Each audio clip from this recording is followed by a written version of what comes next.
said, I'm going to bring you into something, then guess what? God is going to do what he said he was going to do. Preach, goodness, preach. Preach. So therefore, when they returned after 40 days of spying out the land, notice they returned to Moses, and in that 28th verse, they said, we came into the land whither thou sent us, and surely it floweth with milk and honey. And they said, this is a sample of the fruit of the land. The fruit was a cluster of grapes that was so big it had to be carried on a pole by 2 men. Preach, But Givens. how do you know that even when God is blessing, there will always be those that will find something to complain about? Always. Unlike Joshua and Caleb, who spoke so optimistically, there were 10 spies that pointed out things, everything they thought was bad about the land. Notice, they talked about the walled cities.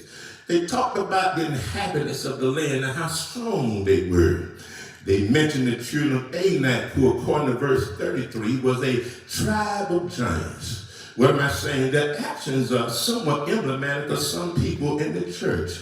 Because some people spend a great deal of time focusing on life's negative and what's wrong and what's not going right, that they never take into consideration the good things that God has already done. Come on, preach, Givens. Oh yes, they remind me of that woman who lived in a 10,000 square foot home.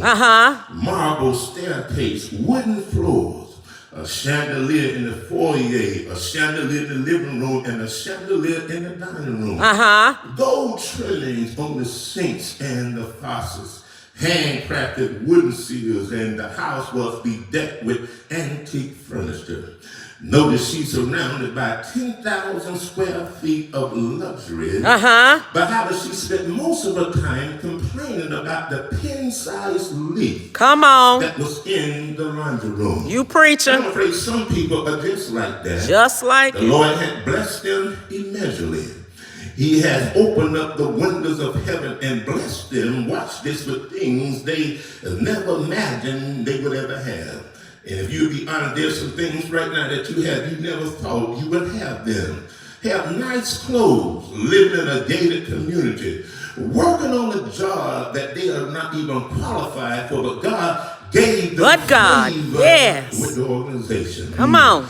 But however, despite God's goodness and all that he has done for them, they complain about the smallest things of life. All right. But they never take the time to look up toward heaven and tell God, thank you.